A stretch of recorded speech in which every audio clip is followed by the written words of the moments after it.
행복한 주일입니다. 또 오늘 또 아름다운 찬양으로 하나님께 영광 돌리신 우리 윤대현 집사님, 또 조혜은 집사님 진심으로 감사드립니다. 날씨가 5월달인데 춥죠? 네, 또 여기 약 반지하라 좀 더 추운 것 같습니다. 또 오늘 예배로 우리 마음과 또 생각과 몸이 또 뜨거워지길 바랍니다. 우리 인사를 좀 하겠습니다. 막수하기는 그렇지만 앞뒤로 옆에로 얼굴을 보시면서 인사말은 하늘에서 또 만납시다 이렇게 인사하는 것입니다. 밝은 미소 지으시고 하늘에서 또 만납시다. 네. 네, 우리가 만날 곳은 하늘나라이기 때문에 그렇습니다. 또 온라인에 신청하시는 우리 교우님들도 우리 가족들과 인사했으면 좋겠습니다. 오늘은 열왕기하 강해입니다. 우리 5월달 본문은 월간지 말씀 묵상 월간지 5월달 본문은 열왕기하 14장 후반부터 열왕기하 25장 마지막까지의 내용입니다. 제가 첫 번째 시간이네. 오늘 묵상 내용이 열왕기하 14장인데요. 뒷부분인데 오늘 제목은 은혜를 은혜되게 하는 법, 은혜를 은혜되게 하는 법이란 제목으로 하나님 말씀 증거하겠습니다. 여러분 시력이 날로 좋아지십니까? 날로 이렇게 안 좋아지세요? 우리 김인수 장로님 보시면 알아요. 네, 어느덧 안경을 쓰셨어요. 깜짝 놀랐는데. 저도 이제 안경을 고등학교 때 쓰기 시작해서 지금까지 쓰는데요. 이렇게 자꾸 이제 컴퓨터 작업을 많이 하다 보니까 눈이 침침할 때가 있습니다. 눈을 침침할 때는 어떻게 할까요? 이렇게 너무 오랫동안 제가 노출되어 있다 보니까 제가 좀 찾아봤습니다. 뭐가 좋지? 좀 눈이 좀 회복되는 방법은 없나? 찾다가 굉장히 좋은 방법이 있었어요. 그 방법은 마츠자키 박사의 시력 회복 운동입니다. 이걸 꾸준히 하게 되면 0.3에서 1.5까지 그렇게 적혀 있더라고요. 네, 적혀 있고 그리고 제가 찾아본 결과 꽤 많은 의사들이 이 운동을 권장했습니다. 자, 어떻게 하는가 좀 설명드릴게요. 그게 이제 세 가지로 운동을 해야 되는데요. 모양체, 홍채. 홍채를 어떻게 훈련하죠? 궁금하시죠? 저도 이게 궁금하더라고요. 안구, 이동근 이렇게 해가지고 이 세 가지 훈련하는 건데요. 첫 번째는 우리가 잘 하는 것입니다. 이렇게 손을 이렇게 펼쳐가지고 이렇게 주목해서 이렇게 15번 정도를 천천히 하는 거거든요. 이렇게 갔다가 다시 돌아왔다가 다 따라하시는군요. 고마워요. 자, 그 다음에 이렇게 9개의 접을 이렇게 찍습니다. 3초씩. 여기서부터 하나, 3초, 3초 이렇게 해서 3초씩 이렇게 해가지고 이렇게 머무는 거예요.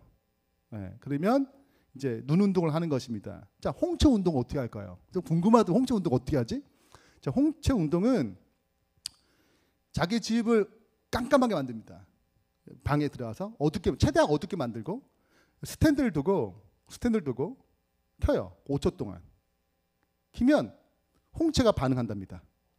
그리고 끄고 또 있다가 다시 또 켜요. 예, 그래서 껐다 켰다를 반복합니다. 그러면은 이게 홍채가 운동이 된대요. 네. 그 다음에 이제 우리가 또 하는 것 중에 하나가 이제 마지막 법인데 이제 눈썹 위를 10번씩 이렇게 하고 또 이쪽으로 하고 눈 마사지를 하는 거예요. 쉽게 말하자면. 그렇게 하게 되면 이게 꾸준히 하게 되면 시력이 정말 좋아지는 케이스가 너무 많이 있기 때문에 굉장히 유명한 운동이에요. 오늘은 안과 시간이 아니에요. 시력 교정 시간, 설교 시간에 제가 왜 이런 얘기를 할까요? 시력 얘기를 왜 할까요? 제가 이제 실은 잘 안 보여서 김영씨도 저기 계신데 실은 흐릿하게 보여요. 저는 그냥 봤으니까 이제 아는 거지. 그냥 왔으면 저분이 누구지? 이렇게 잘 모를 거예요.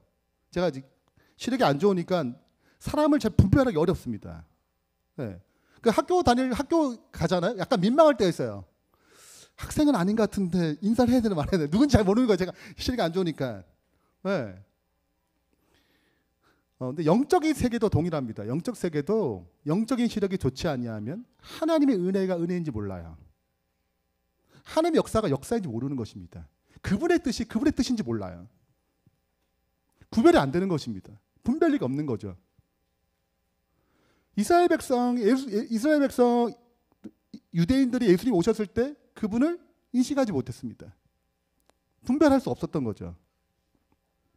또 이 마지막 시대의 라우디아 교회의 가장 큰 문제 중에 하나가 시력이 좋지 못해요. 안약을 넣으래요. 하나님의 은혜가 은혜인지 모르는 것입니다.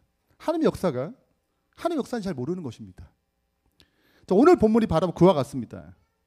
오늘 열왕기하 14장 23절에 보면 여로보암 2세에 대한 이야기가 등장해요.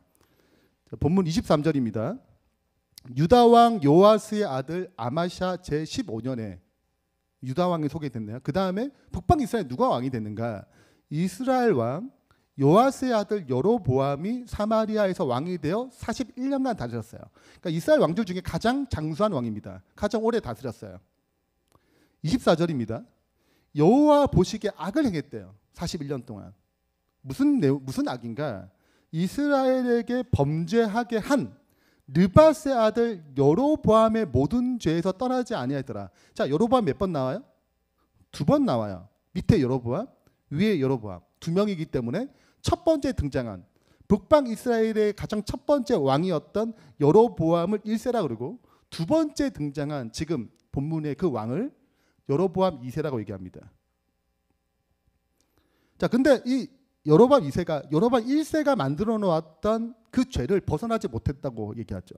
그래서 이 왕들의 이야기, 역대기나 열왕기 이걸 읽을 때 꼭 기억해야 될 사람이 여로보암, 느밧의 아들 여로보암 1세입니다. 왜냐하면 그의 죄를 벗어날 수가 없었어요. 북방 이스라엘은. 그래서 이 사람의 이름은 꼭 기억해야 될 이름입니다. 북쪽의 단이라는 곳에, 그리고 남쪽의 베델이라는 곳에, 뭐 예를 들자면 부산, 위에는 뭐 남양주 뭐 이렇게 되는 것입니다. 쉽게 말하자면 여기다 뭐 하나 세운 거예요. 성전을 세웠습니다. 성전에 가려면 예루살렘을 가야 되는데 예루살렘에 가지 못하고, 가게 되면 뺏길까 봐, 백성의 마음이 흔들릴까 봐 가지 못하게 만들고, 남쪽에 베델에, 북쪽에 단에 성전을 비슷하게 만들어가지고 우상을 하나 만들어가지고 너희들 인도한 그 하나님이 여기 계시다. 내려갈 필요가 없다. 그렇게 해서 우상 숭배의 이 길이 지속적으로 한 번도 바뀌지 않고 지속적으로 이어집니다. 근데 25절에 보면 이스라엘 하나님 여호와께서 그 종 가드 헤벨의 아비떼 아들 선지자 요나 선지자 등장합니다. 예. 요나서의 그 요나예요. 를 통하여 하신 말씀 같이 여로보암이 그 2세가 이스라엘 영토를 뭐하되 회복하되 하맛 어기에서부터 아라바 바다까지 했으니, 제가 좀 설명드렸습니다. 그 전까지는 여기가 선이에요. 나라가 작았어요. 근데 여로보암 2세 때 하맛까지 갔다는 것입니다. 그리고 밑에 쪽으로는 여기가 아라바 사해 바다거든요. 여기까지 갔다는 거예요. 영토가 확장되었죠. 이것이 솔로몬이 가졌던 영화였습니다. 그러니까 솔로몬의 영광을 다시 회복한 왕, 여로보암 왕이에요. 인정받을 왕이죠. 그죠? 네. 정치적으로, 경제적으로, 군사력으로 탁월했던 왕이었습니다.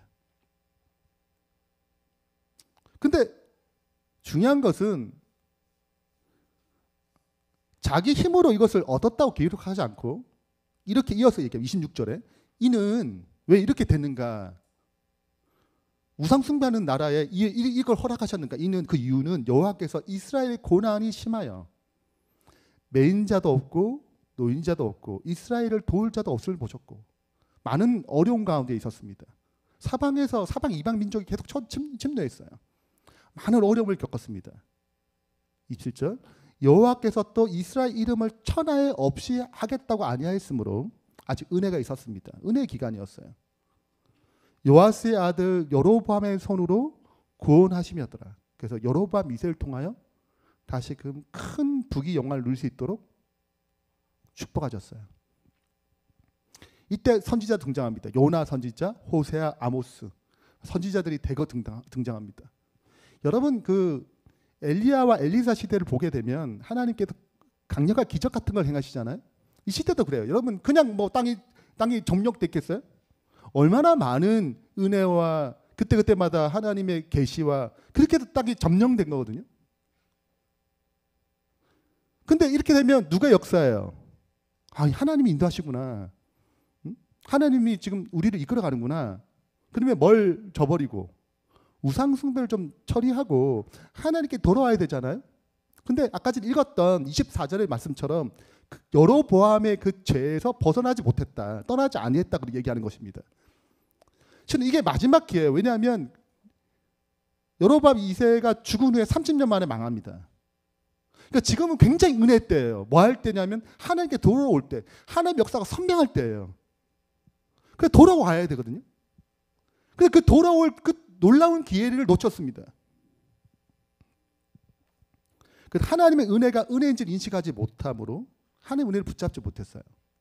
그래서 우상 숭배에 빠졌고 여로보암의 죽자 이것은 더 깊은 늪에 빠졌습니다. 그러니까 30년 만에 망해요. 구원의 기회를 놓쳤습니다. 은혜의 때를 놓친 거예요.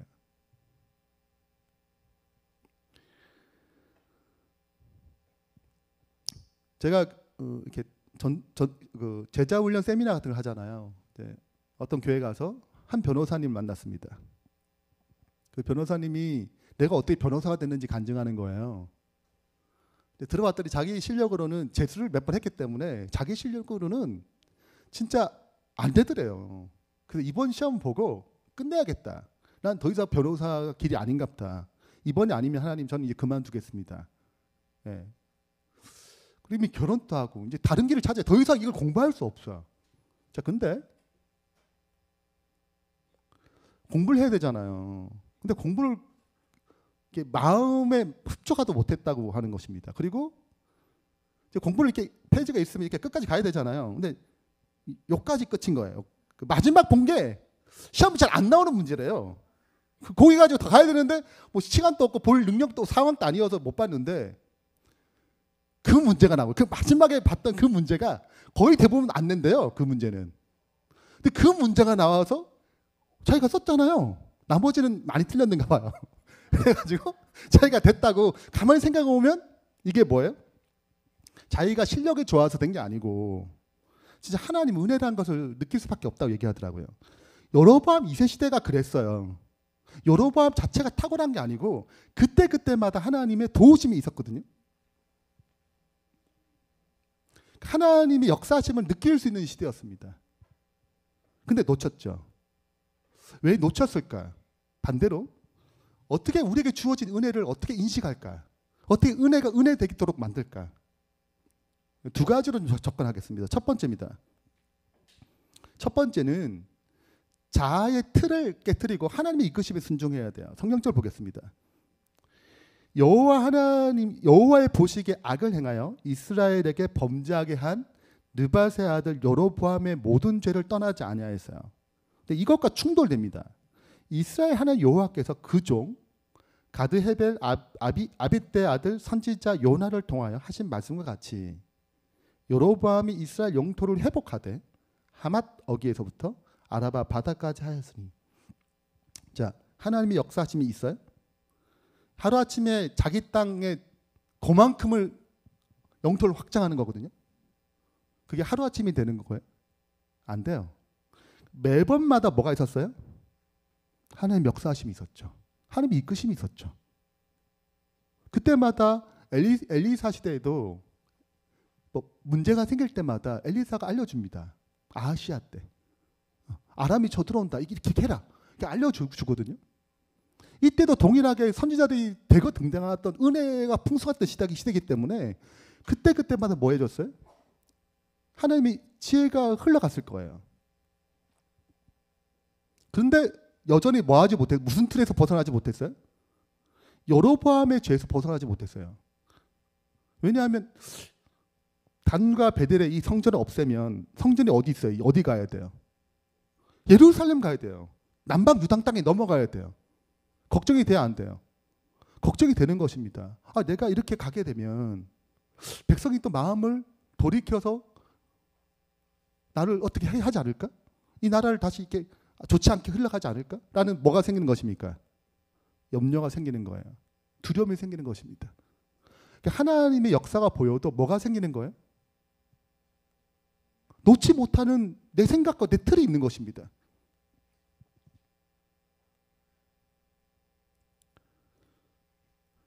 이건 쉬운 건 아닙니다. 그렇기 때문에 오랫동안 하나님께 왕들을 세워도 이 죄를 깨트리지 못했어요. 노아죠. 노아도 120년 후에 비가 내려서 곧 멸망합니다. 이스라엘 백성도 30년 뒤에 회복하지 못하면 멸망하게 돼 있어요. 근데 이 노아를 가리켜서 뭐라고 얘기하냐면 이렇게 기록합니다. 창세기 6장에 내가 창조한 사람을 내가 지면에서 쓸어버리되 사람으로부터 가축과 기는 것과 공중의 새까지 그리하리니 이는 내가 그것들을 지었음을 한탄하심이라. 그러나 다 같이 읽겠습니다. 시작. 자, 뭘 입었다고요?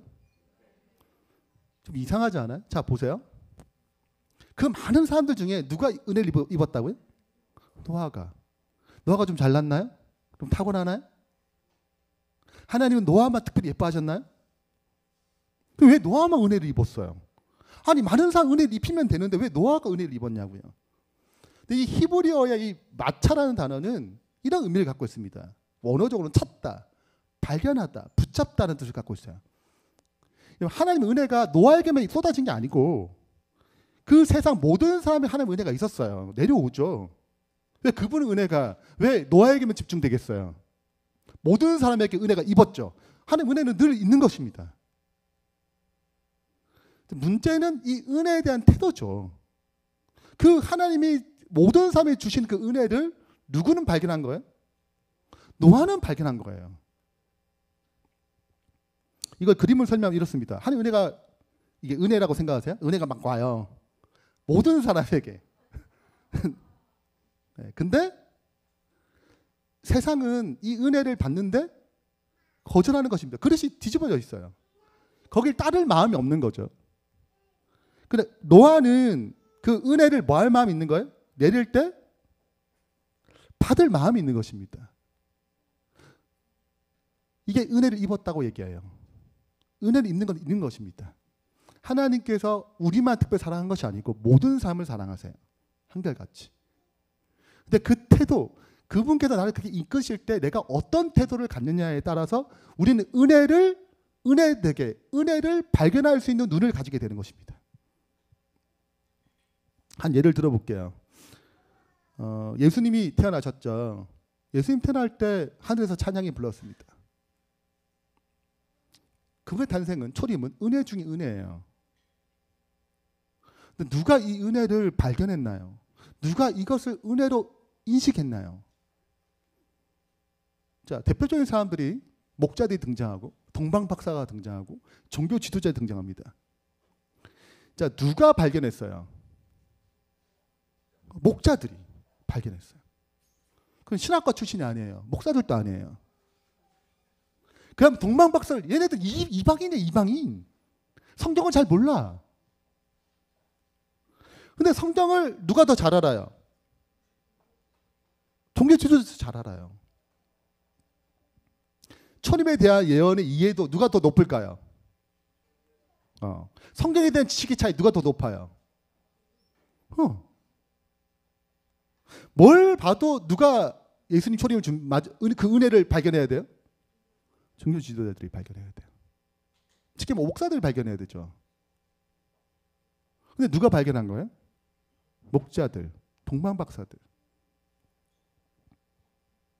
이유가 뭐예요? 성경의 지식의 차이예요?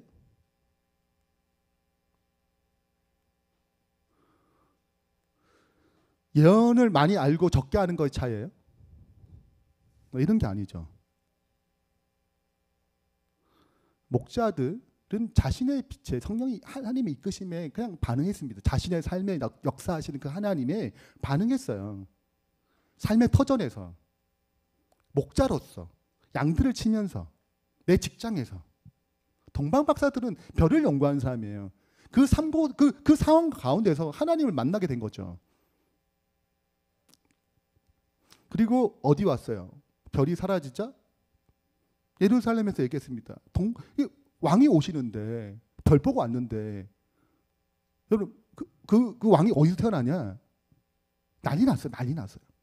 그러니까 이 소문이 메시아가 온다는 소문이 예루살렘에 다 퍼졌습니다. 종교 지도자들 들었어요. 베들레헴에 태어나는 것까지 알아요. 근데 그걸 받아들였어요? 안 받아들였어요? 안 받아들였어요. 왜? 그건 우리한테 와야지. 왜 성경도 잘 모르고 이방인들에게 그게 왔겠냐? 그건 아니다. 뭐가 가득 찬 겁니까? 자신의 편견, 자신의 생각. 근데 헤롯 왕은 또 알았어요. 헤롯 왕은. 근데 그걸 어떻게 쓰려고? 예수님을 죽이는 데 쓰려고. 여러분 어중간하면 이것도 저것도 아니에요. 네. 악해서 발견해 다르게 사용할 뿐이죠. 헤롯은 예수님 죽이려고 작정했습니다. 그 2살 이하의 아이를 다 죽였어요. 근데 정작 누구는 예수님을 기다렸던 노래도 부르고 우리 예수님 재림하신 노래 부르잖아요. 재림 기대한다 하잖아요. 그거를 내 삶 가운데서 그분의 인도하심에 순종할 때 가장 좋은 재림의 준비예요. 어디 시골 생활 들어간 게 아니고 저 구석에 어디 간 게 아니고 내 주어진 목자잖아요. 동방박사 내 삶에 주어진 성령 하나님의 인도하심을 따를 때 그것이 최고의 재림을 준비하는 방법입니다. 그러니까 자기의 틀을 깨트리는 거예요. 근데 자기의 틀을 깨트리기 쉽지 않습니다. 왜냐하면 나도 내가 무슨 잘못을 갖고 있는지 잘 몰라요. 내 생각에 뭐가 잘못된지 잘 모른다니까요. 내가 좀 맞는 것 같아요. 내 생각에, 내 뜻이. 이 중고의 틀을 깨트리는 것은 굉장히 어렵습니다. 왜냐하면 이게 내가 맞다고 생각하기 때문에요. 한 예로 하나님의 은혜라는 리 스트로벨의 책이 있습니다. 이 책은 흥미로운 책인데 이 사람이 기자예요. 그리고 회심했죠. 회심하고 이 책 기자기 때 인터뷰를 합니다. 9명 인터뷰하거든요. 첫 번째 자기의 문제를 얘기합니다. 나는 은혜를 너무 알고 싶었대요. 하나님의 은혜가 뭔지 많이 들었는데 그걸 더 실감나게 붙잡고 싶은 은혜에 대한 갈망이 있어서 9명 사람을 만나기 시작합니다. 인터뷰를 해요. 그 인터뷰의 내용들이 하나님의 은혜를 잘 묘사했습니다. 두 번째 이야기가 스테파니 얘기인데요. 여기는 흑인과 한국인, 여기는 틱이라고 그래요. 틱에 적혀 있어요. 네, 해서 버림당했습니다. 자기 태어난 것도 좋지 않게 태어났어요. 그리고 부모가 버렸어요. 태어날 때부터. 굉장히 어려운 삶을 살다가 이제 고아원에 들어가게 됐습니다. 9살 때예요. 온몸에 종기가 나고 씻지 않고 냄새 나고 이런 상황 가운데 있는데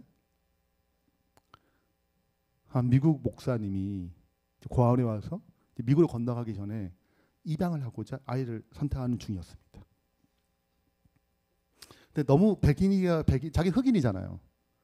대부분 다 한국인이에요. 근데 자기는 흑인이 이게 섞여 있는. 그리고 너무 새롭게 보이고 되게 인자하게 보였대요. 그래서 저 사람이 나를 데려가면 좋겠다라고 생각했습니다. 그리고 유심히 쳐다보는데 정말 그 목사님이 이렇게 딱 보가 자기한테 찾아오더래요. 가까이 오더래요. 그래가지고 이렇게 딱 몸을 딱 이렇게 터치를 했는데 자기는 너무 좋아. 이게 내 냄새 나고 더러운데 내 몸을 이렇게 만져줬다니 이렇게 감동이 오는데 그 감동을 어떻게 표현할 줄 모르는 거예요. 침을 2번 뱉었어요. 상상도 안 가죠. 여기 내가 어떻게 할지 모르겠다. 이거를 어떻게 할지 반응할지 모르는 거예요. 네. 그래서 부정적인 반응을 한 거죠. 그러니까 삶이 그만큼 사랑받아 본 경험이 없는 것입니다. 항상 버림당하고 쫓겨나가고 배고프고 이런 모습을 누가 나를 사랑할까. 그 다음 날 그 목사님이 얘를 선택했습니다. 얘를 데려가겠다는 거예요. 전 그것도 감동이더라고요. 난 절대 안 될 것 같은데 난 안 좋아하는구나 생각할 거 아니에요. 은혜죠. 이렇게 은혜가 왔습니다. 미국 건너왔어요. 다르잖아요. 색깔이 다르잖아요. 그리고 자기는 끊임없이 생각이 있어요. 여기 페이지가 이게 2번 침을 뱉었어요. 이렇게. 그리고 옷장 뒤에 숨었다 그랬습니다. 그녀는 학교에서든 부모님께든 좋은 학생, 좋은 딸로 보이기 위해서 최선을 다하여 나름대로 노력했어요. 왜? 버리면 안 당하려고. 그래서 늘 불안했어요. 이렇게 이제 사는 것입니다. 뭐 1등도 해보고 또 모범생도 돼보고 부모님이 나름대로 열심히 하는 것하고 근데 마음에 늘 뭐 하는 거예요? 불안한 거예요. 그렇게 넌 내 딸이다 그렇게 얘기해도 이걸 받아들이는 것이 어려운 거예요. 17살 때요. 9살에 이제 입양이 돼서 17살 8년이 지났습니다. 네. 17살 때 아버지가 찾아왔어요. 부모님 눈에도 보이는 거죠. 제가 왜 저렇게 행동하는지. 그래서 얘기합니다. 아빠가 제 침대 옆에서 앉아서 말씀하셨습니다. 내 엄마와 내가 너를 한없이 사랑한다는 걸 내가 알았으면 좋겠다. 하지만 너는 그 사랑을 받아들이지 않아 힘든 것 같구나. 이걸 뭐 하기 어려운 거예요? 받아들이기 어려운 거예요. 우리 삶 가운데 실은 나도 인식하지 못한 수많은 것들이 있습니다. 구원, 복음, 그 굉장히 심플한 거거든요. 근데 저도 그걸 받아들이기에 굉장히 어려웠어요. 신학과 다닌데도 불구하고. 제가 신학과 4학년 때 복음을 받기로 했거든요. 그렇게 복음을 많이 들었어도 복음이 내 삶으로 젖어드는 것은 그게 이게 진짜구나. 내 삶과 상관없이 나를 사랑하고 나는 그분 때문에 구원 받는 거구나. 내 행위와 상관없이. 그거를 진짜 내 삶으로 와닿고 그것이 어떤 상황에도 흔들지 않을 만큼 확신을 갖는 데는 시간이 걸렸습니다. 근데 그전에는 그게 무슨 말인지 몰랐어요. 그렇게 복음을 많이 들어도 모르는 거예요. 동일해요. 모르는 것입니다. 그날 밤 제 안에서 뭔가 이제 예수님 얘기를 해줬습니다. 근데 예수님 얘기를 좀 특이하게 해줬어요. 딱 아이가 이해하게. 예수님도 하늘 아버지라고 진짜 아버지가 아니에요. 요셉 진짜 아버지 아니잖아요. 그죠? 예, 거기서부터 시작해가지고 아이가 이해할 만큼 새로운 각도로 예수님 소개했어요. 여러분 이렇게 목사님 딸이니까 얼마나 많이 들었겠어요. 그것도 잘 보이고 싶으니까 다 참석했을 거 아니에요. 예배에 다 참석하고 성경부 참석하고. 근데 어느 날 이날 그 예수님이 그 마음에 터치한 것입니다. 그날 밤 제 안에 뭔가 차갑게 굳어있던 것이 무너져 내렸습니다. 저와 하나님 사이에 가로막혔던 벽이었죠. 마침내 그분이 제 눈물을 흘리게 해주신 거예요. 도저히 멈출 수가 없었어요.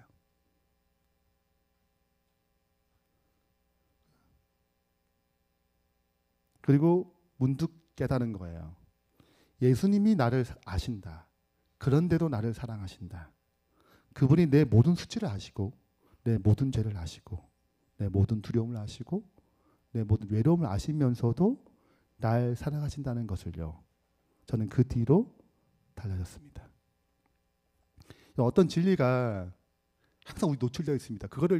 그 진리를 삶으로 진짜 내 마음으로 깨닫는 것은 쉽지 않아요. 왜냐하면 내가 갖고 있는 편견이 너무 많기 때문에 내가 선입견이 많기 때문에 예수님이 그렇게 기적 많이 해가지고 그렇게 선명해도 내가 갖고 있는 이 틀이 내 틀이 너무 많기 때문에 이걸 깨뜨리고 그분이 있는 그대로 받아들이기가 어려운 것입니다. 근데 이게 쌓이고 조금씩 반응하게 되면 어느 순간 내가 갖고 있는 틀이 깨지는 거예요. 거기에 대해서 이 시대에서만 이렇게 기록하고 있습니다. 그리스도께서 바람과 같이 보이지 않는 힘으로 사람의 마음에 끊임없이 역사하고 계십니다. 받는 사람이 혹 의식하지 못할지라도 조금씩 영혼을 그리스도께로 이끌리게 하는 감명이 이루어진다. 그건 또 설교를 통해서 또 우리 매일 말씀 묵상을 통해서 또 영적인 세계와 접촉함으로 신앙적인 것을 접촉함으로 우리 마음이 여러 가지 방식 우리 마음을 어떻게 조금씩 인도하세요. 내가 의식하지 못하든. 갑자기 성령께서 더욱 직접적인 호소를 하실 때 그 영혼은 기쁘게 자신을 예수께 바친다. 많은 사람이 이것을 가리켜 갑작스러운 회심이라고 하지만 사실 그것은 하나님의 성령의 오랜 구애, 오랜 사랑의 구애, 곧 꾸준하고도 지속적인 과정을 거쳐서 호소하신 결과이다.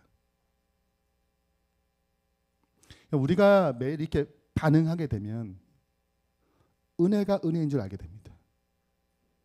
노아처럼 그 은혜를 보게 되는 눈이 생겨요. 내 삶 가운데서.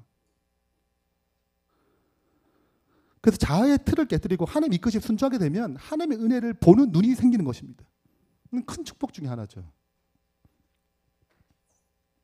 근데 이렇게 은혜를 반응하게 된 두 번째 과정이 뭐냐면 익숙한 것에 감사하는 힘이 생깁니다. 그게 두 번째 과정이에요. 본문을 보죠. 26절입니다. 이는 여호와께서 이스라엘의 고난이 뭐예요? 심했어요. 맹자도 없고 노인자도 없고 이스라엘 도울 자도 없었어요. 27절입니다. 여호와께서 또 이스라엘 이름을 천하에 없이 하겠다고도 아니하였으므로 요아스의 아들 여로보암의 손으로 구원하셨습니다. 자 보세요. 한꺼번에 우리가 이 모든 역사를 이룰 수 없어요. 그 부귀영화, 그 풍성한 경제력, 그 풍부한 은혜들을 한꺼번에 얻지 못해요. 조금씩 어떻게 하나님이 채우신 걸 경험했을 거예요. 워낙 어려웠으니까. 자, 근데 여러분 이렇게 그게 계속 반복되면 어떤 현상이 생길까요? 익숙해지고 고마운 것이 고맙지 않게 돼요. 감사할 것이 처음에는 감사할 것이 아니게 됩니다. 분명히 처음에 은혜였는데 은혜가 아닌 것처럼 돼요.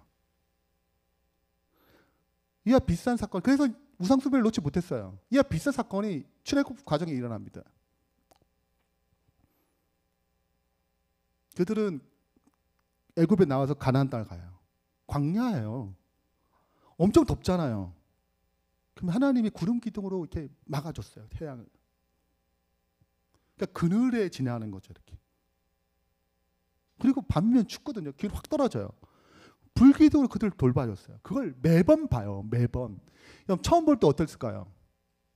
신기하고 감사하고 한 1년 봐요. 아, 진짜. 또 있네 저기? 감사가 아닌 게 되죠. 익숙한 것에 감사한 걸 놓치게 됩니다. 이게 죄인의 특성 중에 하나예요. 원래 그리스도 영적인 삶은 그렇지 않아요. 날마다 새롭거든요. 그러나 우리의 속성이 그렇게 하지 못하도록 만듭니다. 만나가 떨어져요. 배고픈데 막 만나가 떨어져. 얼마나 좋아요. 한 1년 드셔보세요. 그럼 또 어떻게? 그냥 주는 거지. 당연한 것을 받아들입니다.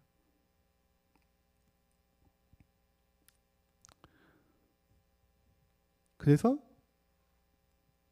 모세가 시내산에서 하나님 율법을 받으러 갈 때 그들은 모세가 안 내려오자 우상 숭배를 합니다.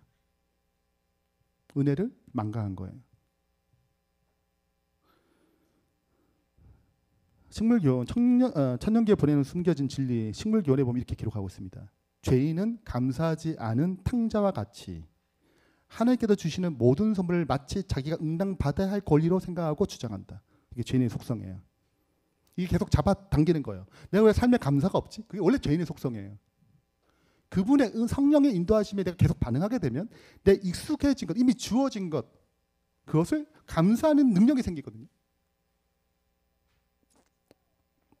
그는 그것을 당연한 것으로 생각하고 아무런 감사도 돌리지 않을 뿐 아니라 사랑의 봉사도 하지 않는다. 제가 우리 애들한테 종종 얘기하지만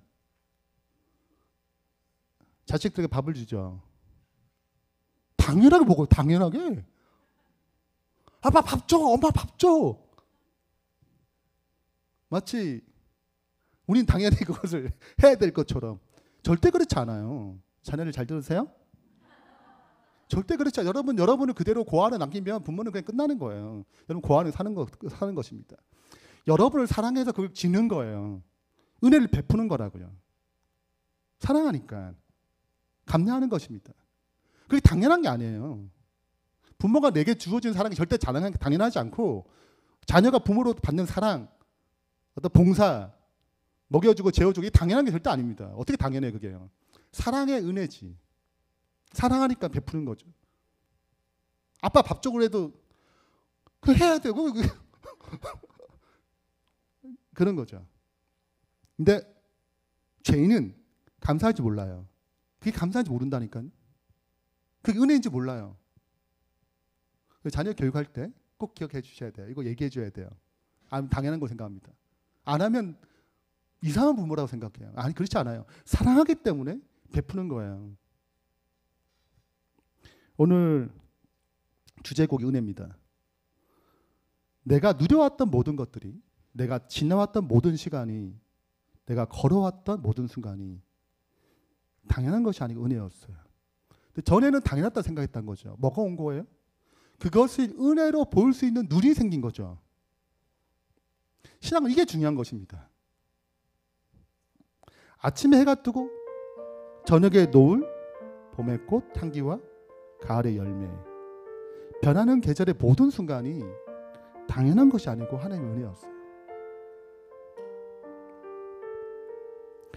모든 것이 은혜, 은혜, 은혜, 하나없는 은혜, 내 삶에 당연한 것 하나도 없었던 것을 모든 것이 은혜, 은혜였어요. 우리가 때론 고난 가운데, 역경 가운데 있을 수 있어요. 그거는 은혜가 아니지 않나? 너무 힘든데? 그렇지 않아요. 그 속에도 뭐가 담겨 있는 것입니까? 그분의 은혜가 담겨 있는 것입니다. 그걸 바라볼 수 있는 힘이 성령님께서 그렇게 이끌어 주시고 우리가 반응하게 될 때 그런 눈이 생기는 것입니다. 전혀 다른 눈이에요. 내 문제가 해결되지 않아도 감사할 수 있는 능력이 생기는 것입니다. 문제 해결되지 않았는데 평안하지 못하는데 원래는 그 문제가 해결되지 마음이 평안이 오는데 주님 때문에, 주님이 보호하신다는 약속 때문에, 책임진 약속 때문에 그 문제 해결되지 않아도 마음에 평안이 오는 것입니다. 전혀 다른 은혜죠. 유명한 시죠. 머리 위에 발자국이 있습니다. 한 번씩 들어봤을 거예요. 꿈을 꾸죠. 꿈으로 취합니다. 근데 꿈에 발자국이 있는 거예요. 늘 예수님과 내가 함께 걸어가는 발자국이에요. 근데 갑자기 발자국이 하나로 바뀌었습니다. 분명히 두 개였는데 갑자기 하나였어요. 가만히 보더니 그 발자국 하나였던 것이 누구의 가장 자기 힘들었던, 가장 어려웠던, 정말 주님이 가장 필요했던 그때 발자국이 하나밖에 없는 거예요. 그때 같이 있어야지. 하나님 어디 가셨냐 물어죠. 나는 의해서 주님께 물었습니다. 주님, 제가 당신을 따르기로 했을 때 당신은 저와 항상 함께 있겠다고 약속하셨지요. 그러나 보십시오, 제가 주님을 가장 필요로 했을 때 그때 거기에는 한 짝의 발자국밖에 없었습니다. 주님 어디에 가셨어요? 어디 가셨냐고요. 가장 힘든데. 그때 이렇게 얘기합니다. 나의 정말 소중한 아이야. 나는 결코 너를 떠난 적이 없었단다. 내가 고통과 환난을 당하는 시간에 모래 위에 한 사람의 발자국만 있는 것은 내가 너를 업고 갔기 때문이란다.